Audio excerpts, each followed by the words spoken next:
আওয়াজে মাটিটা যখন তাকে চাপ দেয় সে বিকট আওয়াজে চিৎকার করতে থাকে আর তখন বলতে থাকে, আহারে দুনিয়াতে কেন আল্লাহর কালামের কথা মানলাম না, নবীর হাদিসের কথা শুনলাম না, হুজুরদের কথা মানলাম না, আমল করলাম না। যদি আমল করতাম কবরটা আমার সাথে এমন মুআমেলা করতো না।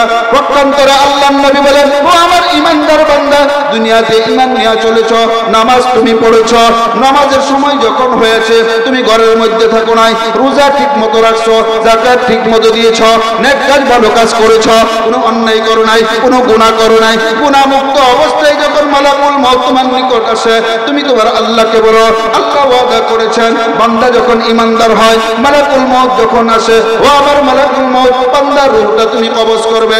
আল্লাহর নবী বলেন, ও মালাকুল মউত কিভাবে তুমি কবজ করো? মালাকুল মউত বলেন, ঈমানদার উম্মত যখন হয়ে যাবে, শিশু বাচ্চা মায়ের দুধের মধ্যে লাগিয়ে সে যখন দুধ পান করতে থাকে কত আরামের সাথে, আল্লাহ তাআলা বলেছেন, ও মালাকুল মউত আমার ঈমানদার বান্দার রূহটা তুমি এমন ভাবে বের করবে সে যেন কোনো আওয়াজ না পায়, সে যেন কষ্ট না পায়। ওই বান্দার মৃত্যু হয়ে যাওয়ার পরে তাকে যখন কবরের মধ্যে রাখা হয়, তিনটা প্রশ্ন করা হয়, বান্দা তখন উত্তর দেয়া যায়, আল্লাহর পক্ষ থেকে আওয়াজ আসে, ও ফেরেশতা আমার বান্দার জন্য কোনো প্রশ্ন নাই, আর কোনো জিজ্ঞাসা নাই, তার কবরকে জান্নাতের বাগান বানিয়ে দাও। রাজি আছি তো ইনশাআল্লাহ?